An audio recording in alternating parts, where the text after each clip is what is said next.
Oh, so you think every list in 2025 has to be filled with shiny new releases? Please. Some of the best RPGs to play right now aren't new at all. They're the underrated, overlooked, or just plain forgotten ones that still hold up better than most modern hits. This list isn't about hype, it's about quality. So buckle up, because here are 15 RPGs from past years that deserve your time in 2025.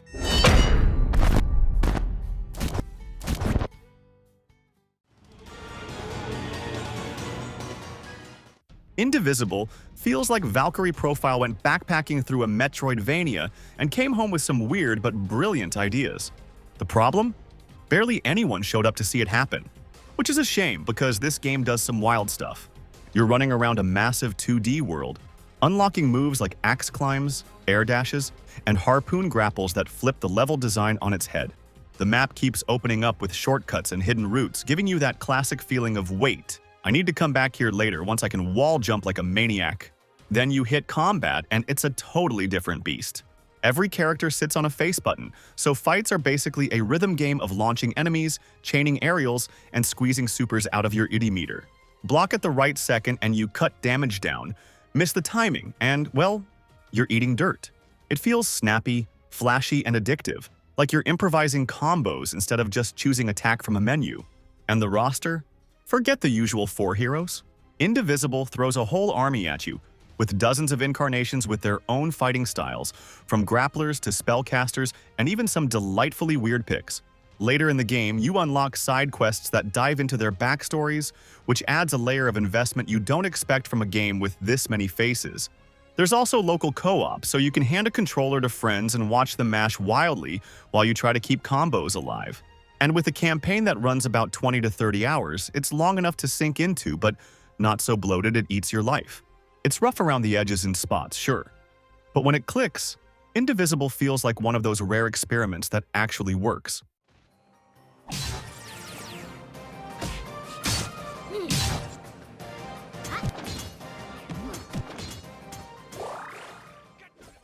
Opportunity and cruelty coexist. Age of Reforging feels like one of those games that should be buried under its own ambition, except it somehow pulls it off. It's a CRPG sandbox that throws you into a massive medieval world and just says, good luck, figure it out. You pick an origin, grab a few unlucky companions, and stumble through fields full of monsters that can wreck you in seconds. The start is brutal, and half the fun is wondering if your band of misfits is going to starve before even finding a quest board. But the magic kicks in once you realize how much freedom you actually have. Want to run a caravan? Become a mercenary captain or straight up seize a castle and play lord? Go for it. The world reacts, cities have NPCs with their own routines, traders shift prices, and quests pop up in places you didn't expect. Combat's real-time with pause, and you can micro every move or build elaborate AI tactics that play out like clockwork. And the scale is wild for an indie. We're talking hundreds of skills, spells, items, named NPCs, and handcrafted quests scattered everywhere. Every run feels different because your backstory changes how the game treats you. Some players treat it like a survival RPG, others like a political simulator, and others just roam as murder hobos, and every playstyle somehow works. Yeah, it's rough around the edges, but that's part of the charm. It's the kind of game where you laugh at the jank, set up your next ambush, and suddenly realize 6 hours passed without noticing.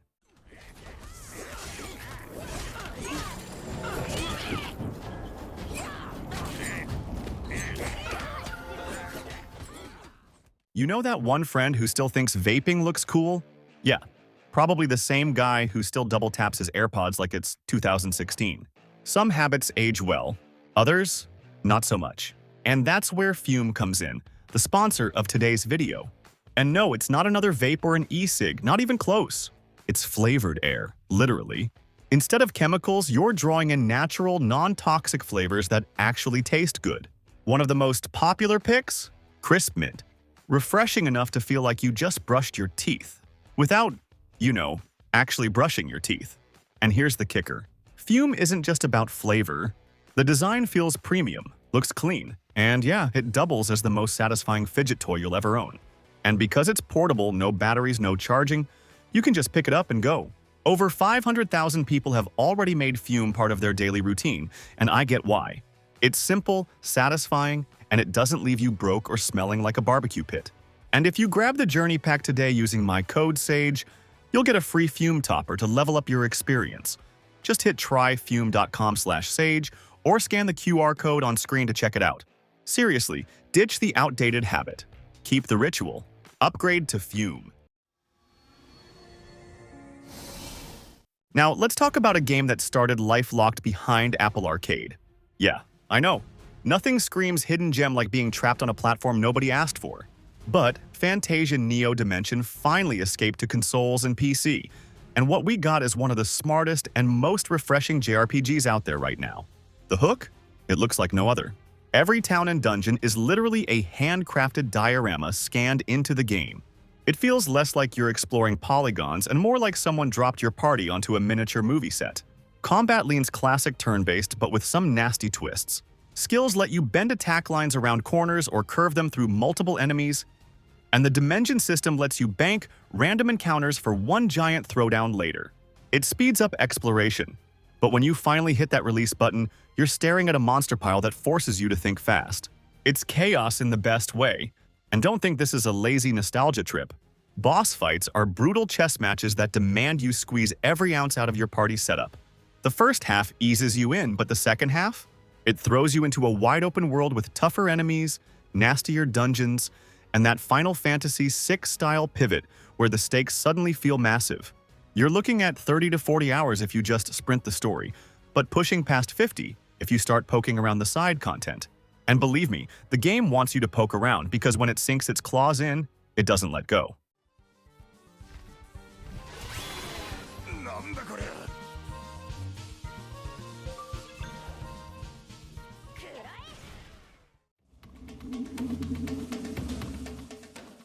You don't play the Shining Knight in this story. Nope. You're Mordred, the guy usually blamed for wrecking Camelot in the first place. And now Avalon's a cursed wasteland, Arthur's undead, and somehow you're the one stuck cleaning it all up. Talk about karmic irony. This isn't your average tactical RPG. Every fight feels like a brutal chess match where armor actually matters. Strip it away and enemies melt. Ignore it and you're the one getting shredded. Step out of a duel and you'll eat an attack of opportunity. Wander into Overwatch and say goodbye to half your health bar. And when your knights do get smacked around, they don't just walk it off. Wounds stick, bleeding into later missions unless you burn resources at Camelot to patch them up. Speaking of Camelot, it's not just a backdrop. You're rebuilding it one hall at a time. Training grounds, hospice, cathedral, each choice shaping your campaign. Then there's the morality system, and it's not window dressing. Pick tyranny over justice or old gods over Christianity, and suddenly entire heroes refuse to join your round table. Loyalty shifts, your roster changes, and the endgame bends with your decisions. Classes push the variety even further. Vanguards backstabbing from stealth, Arcanists locking down fields with control magic, and champions swinging like berserkers. Every hero can snowball into something absurd if you build around them. And when the campaign ends, there's seasonal content, skirmish modes, and even a Roman-themed expansion waiting. It's dark, crunchy, and way deeper than most people expect from a game that slipped under so many radars.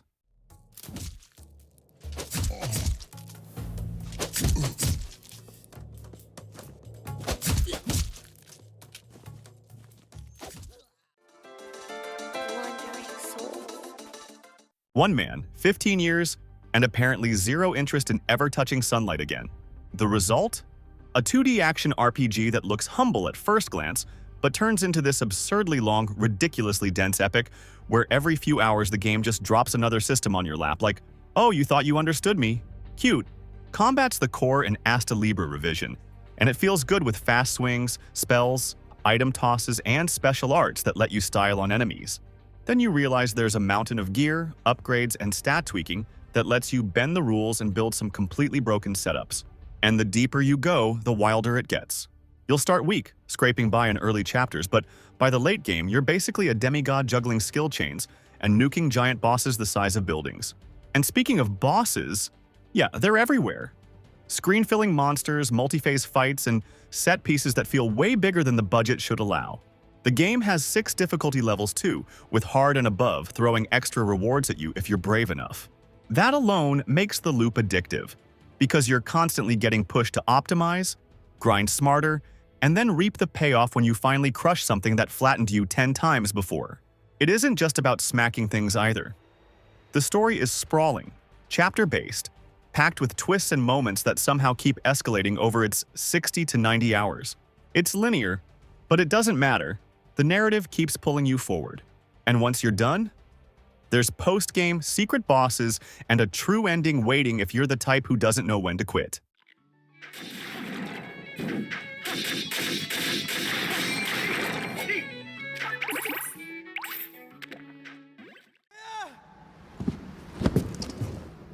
Ghost stories are usually about jump scares and rattling chains, right? Not here. In Banisher's Ghosts of New Eden, the spirits aren't background noise. They're the core of every choice you make. You play as Red, a seasoned spirit hunter, and Antea, his partner who just happens to die in the opening act, then sticks around as a specter with unfinished business. The setup? A colonial America dripping with superstition, curses, and moral dilemmas that don't give you the easy way out. But what makes it hit hard isn't just the supernatural backdrop, it's the investigations. You'll dig into haunting cases where the dead and the living point fingers at each other, and then you're the one who decides who pays. Do you banish the ghost? Do you give them peace? Or do you straight up blame the living, knowing full well that means a trip to the gallows?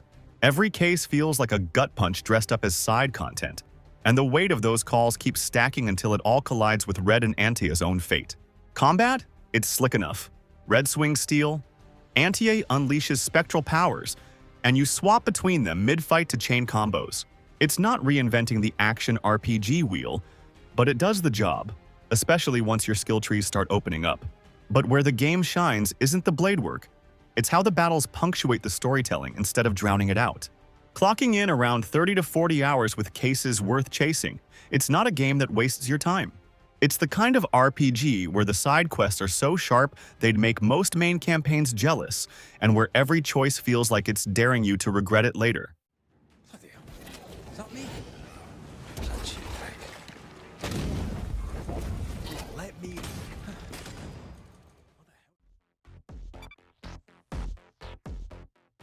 Star Renegades is one of those games that looks like a regular pixel art indie until it kicks your teeth in with a timeline full of enemies already plotting your death. Every turn is a puzzle where the goal isn't just to hit harder, it's to ruin the enemy's schedule. Stagger them, break their attack, shove them off the timeline, and watch a guaranteed crit land like you actually planned it. Feels good every single time. But what makes it even better is the Nemesis-style system. Get wrecked by a lieutenant, and don't worry. They'll come back later, stronger, cockier, and basically with your name engraved on their weapon.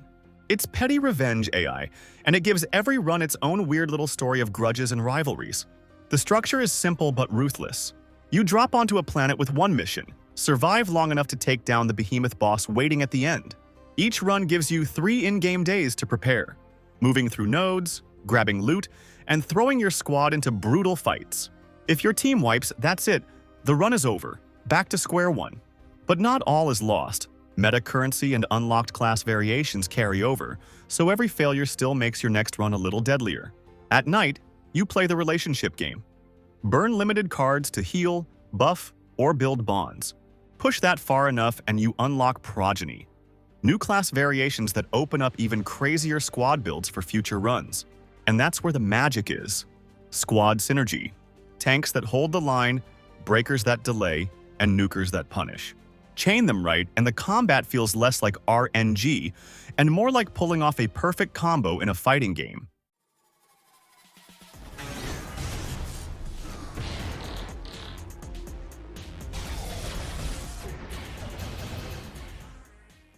Hey guys, do me a solid and smash the hype button.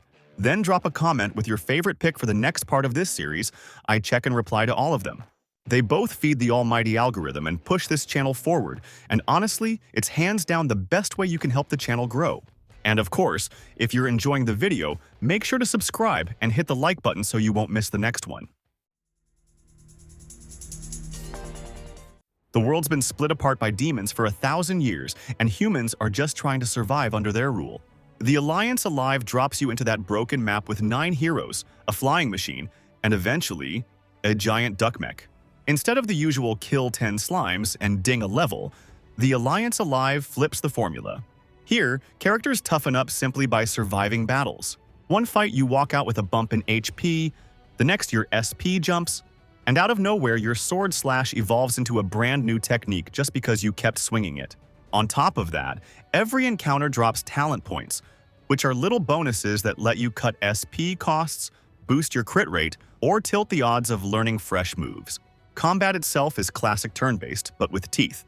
You've got formations that change bonuses, auto battle if you're lazy, and the ignition system, a desperation mode where you can burn a weapon in exchange for a massive final strike. Yes, it literally shatters your gear. Outside battle, the game goes full playground RPG. You unlock an ornithopter to glide, a ridiculous duck-shaped mech that swims through lava, and even guild towers that snipe enemies mid-fight. You can recruit NPCs to expand your network, giving you buffs and more tools to play with. Exploration snowballs into this old-school sense of discovery that modern RPGs sometimes forget.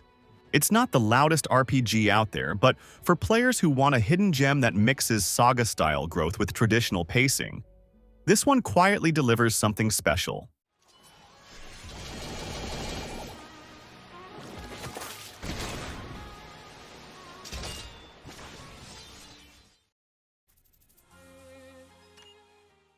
So here's a game that flew under almost everyone's radar, yet somehow delivers more depth and ambition than most blockbuster RPGs. Troubleshooter Abandoned Children is basically XCOM, except instead of faceless soldiers, you're running around with anime heroes that each come with their own absurdly deep skill trees, backstories, and combat quirks. The setup drops you in as Albus, a rookie troubleshooter, part mercenary, part peacekeeper, trying to keep order in a city where gangs, corporations, and shady politics collide. Sounds like a Saturday morning cartoon gone rogue, but the execution is wild. You're not just giving them better gear, you're unlocking layered systems of passive abilities, traits, and builds that can completely flip how they play. Want to turn a sniper into a counter machine or build a mage who plays like a support tank? Go for it. The battles lean hard into tactical positioning, Overwatch traps, and chain reactions, but with a twist. Fights can get massive, with dozens of enemies swarming the map, forcing you to juggle crowd control and survival in ways that feel way more chaotic than the typical small squad strategy RPG. And the game doesn't hold your hand, as you'll quickly learn that rushing into the wrong alley is the fastest way to a team wipe. But what really sells it is the scale. It starts small, almost indie scrappy, but then unravels into this sprawling, systems-heavy beast of an RPG that can easily eat hundreds of hours. If you've ever wished Fire Emblem or XCOM had even more knobs to tweak and way too many enemies to blast, this one scratches that itch hard. 다음 각오는 내가 일부러 그런 거지, 맞지? Go go go! 아플 거다. 바로 이거지.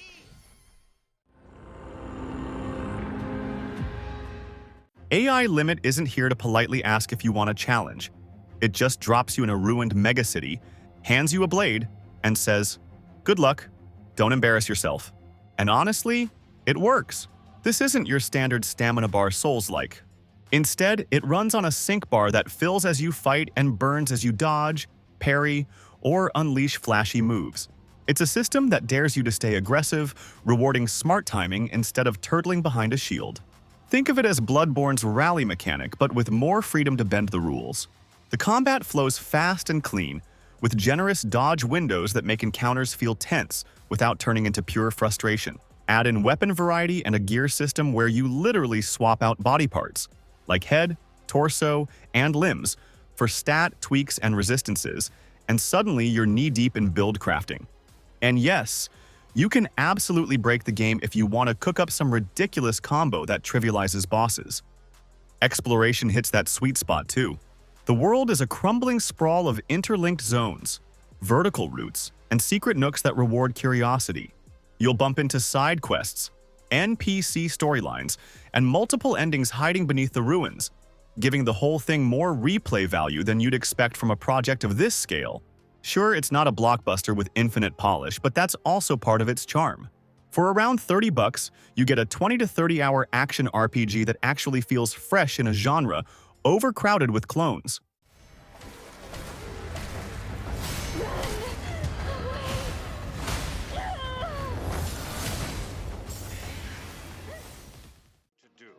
You must liberate our brother Gutros.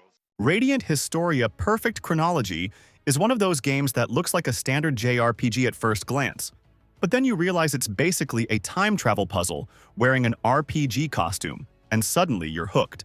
You play as Stock, a special agent who gets handed the White Chronicle, a book that lets him jump between two timelines.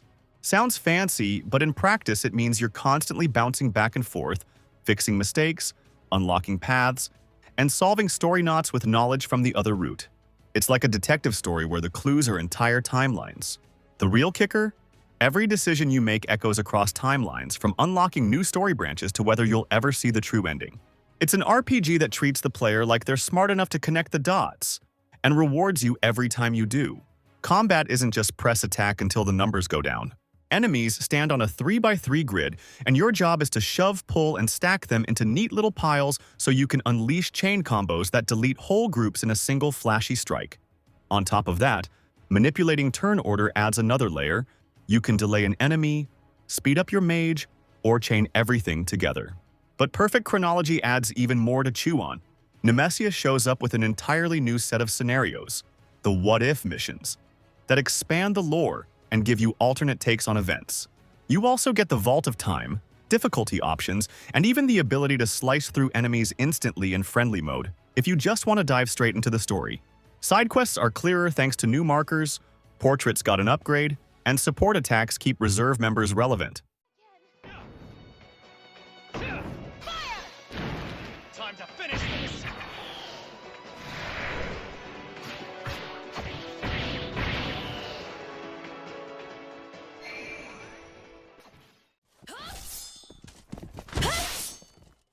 The Last Remnant is that Square Enix RPG where people either bounced off in the first hour or never forgot.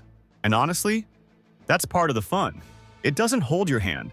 It just throws you into massive battles where, instead of micromanaging one hero, you're barking orders to entire squads. You don't tell Rush to swing his sword, you tell an army of 5 to crush, heal, or flank, and then watch as the chaos unfolds. The hook is this union system. You're not just picking skills, you're shaping entire formations. Who's in the front line, who supports, which union intercepts or flanks. It's all about big-picture strategy. And then there's the infamous battle rank system, a mechanic that punishes careless grinding by scaling enemies with your progress.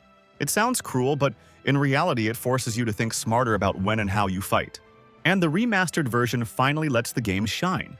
Built on Unreal Engine 4, it smooths out performance, sharpens visuals, and brings in the quality of life upgrades from the PC version, like Turbo Mode for faster fights, autosave, New Game Plus, and more freedom in building unions. It's the definitive way to play, especially on PS4 or PS5, where the game holds steady at 60 frames per second. The story? Serviceable, sure. But let's be honest, you're not here for an Oscar script. You're here because no other JRPG feels quite like commanding a small army, sending them crashing into enemies, and watching battles spiral into controlled chaos. It's rough around the edges, but once you get it, it's the kind of system that sticks in your head long after the credits roll.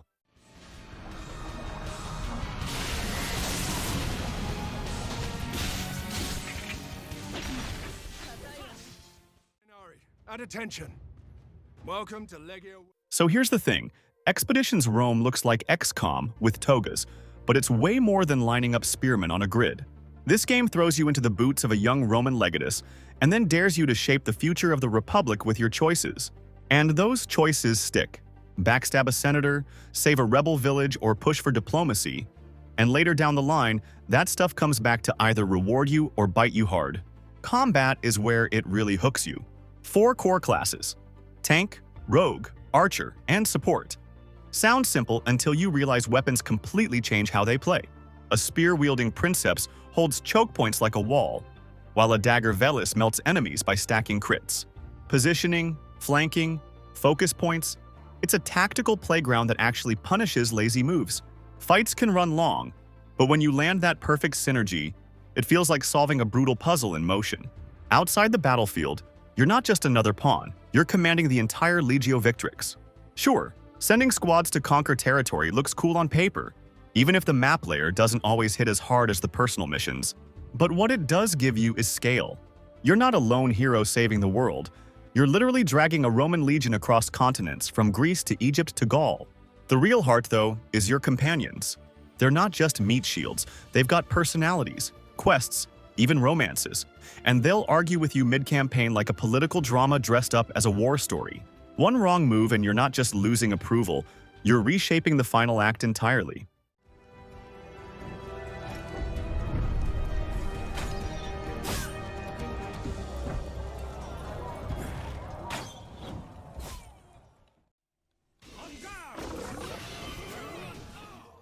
So here's a game that looks like a flashy button masher, until it smacks you in the face for mashing and reminds you this is a timing game, not a workout for your thumbs. Fallen Legion Rise to Glory is basically 2 campaigns in one.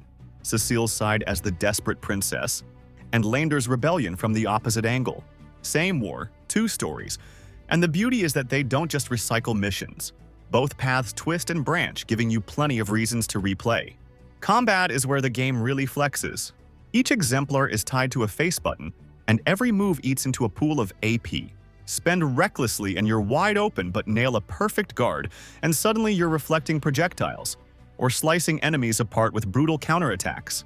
It's chaotic, but in that Valkyrie profile meets fighting game inputs kind of way, where stringing the right combo feels addictive.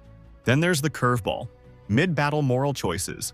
Random events pop up, asking whether you'll tax citizens, punish traitors, or forgive rivals, and those decisions don't just tweak dialogue. They shift your stats, alter which units you recruit, and ultimately steer you toward different endings. Across both campaigns, you're looking at dozens of possible conclusions, which makes the replay factor way higher than most RPGs pretending to be choice-driven. Visually, it's all hand-drawn 2D art with exaggerated animations, flashy skills, and bosses that eat the whole screen. Sure, the screen can get cluttered, but when everything clicks, it's like controlling a living strategy book, only one that occasionally laughs while you flail around trying to keep up.